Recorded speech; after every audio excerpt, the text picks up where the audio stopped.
Credential check. Passing it is the key to stepping into a larger world.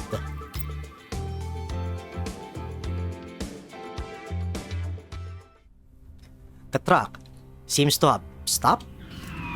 The Bayagers didn't take the truck far before stopping. The truck door opens and a man jumps out. Together with the others who also climb out of the M-Ramp, they stride towards some old shabby houses in the distance.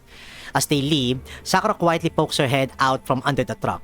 Those haphazardly fenced-off houses are the only notable landmarks in this field in the middle of nowhere.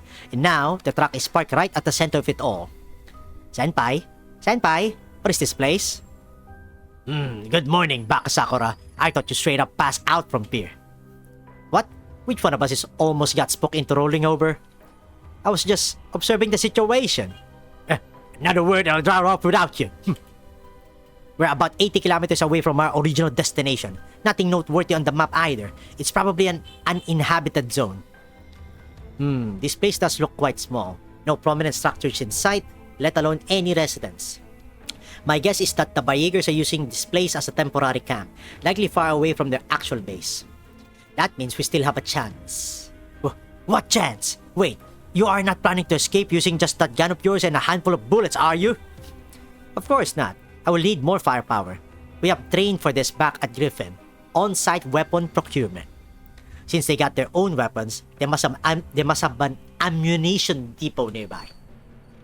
Hiding in the truck's shadow, Sakura crawls out from underneath the chassis and quickly moves up to the M-Ramp that was chasing them down earlier. Good, nobody is in the vehicle. Would they have left their weapons here?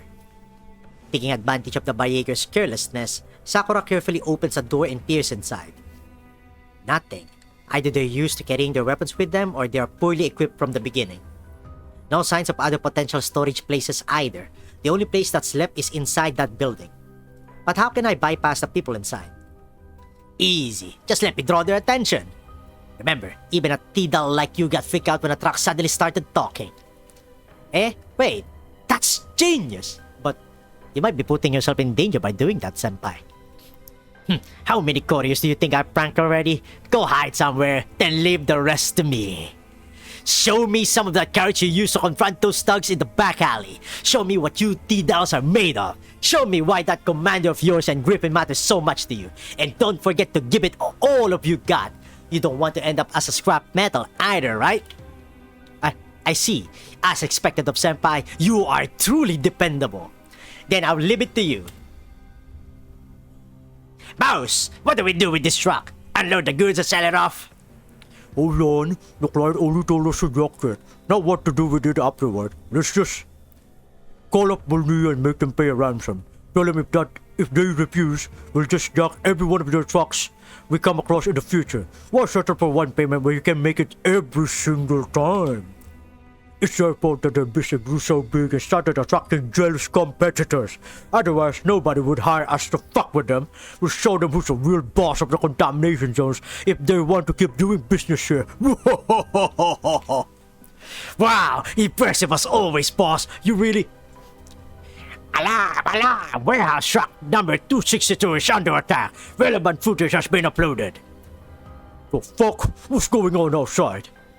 Boss! The truck is calling the cops! What? What are you waiting for? Go get it fixed!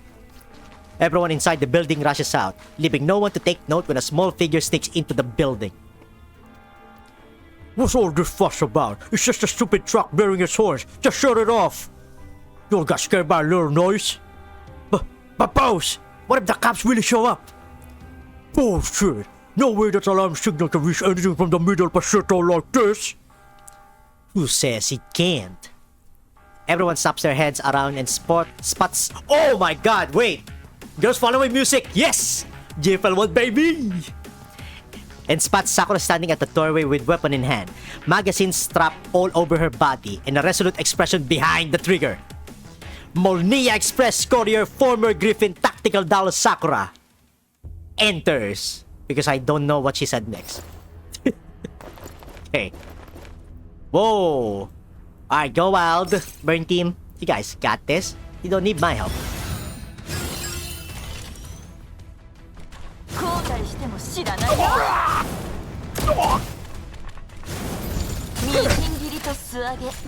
どっちがよかくじけちゃ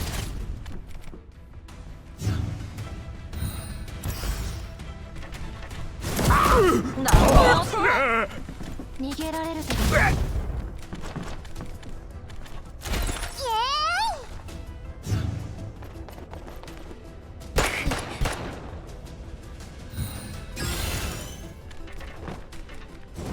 後悔しても知らないな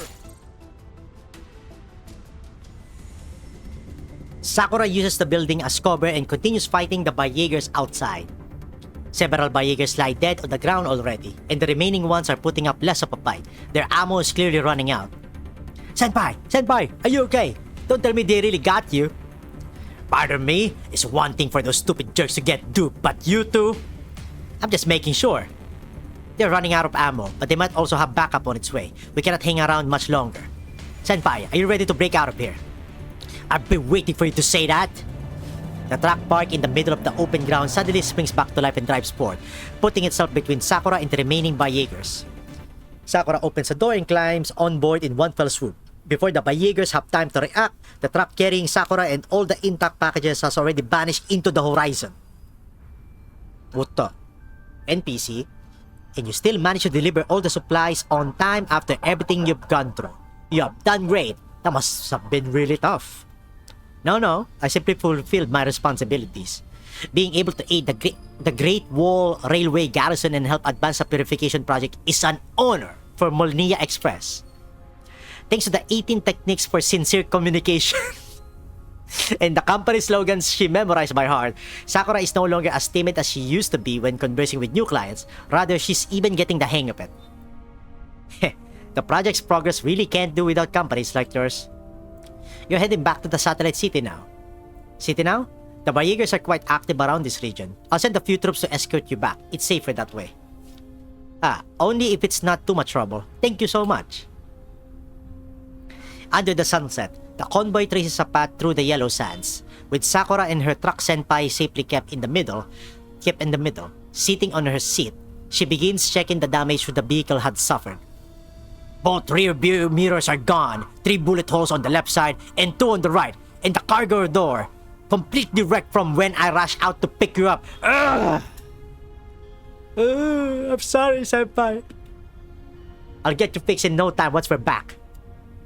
Good thing you know, on account of both of us making out alive, I won't charge you any compensation.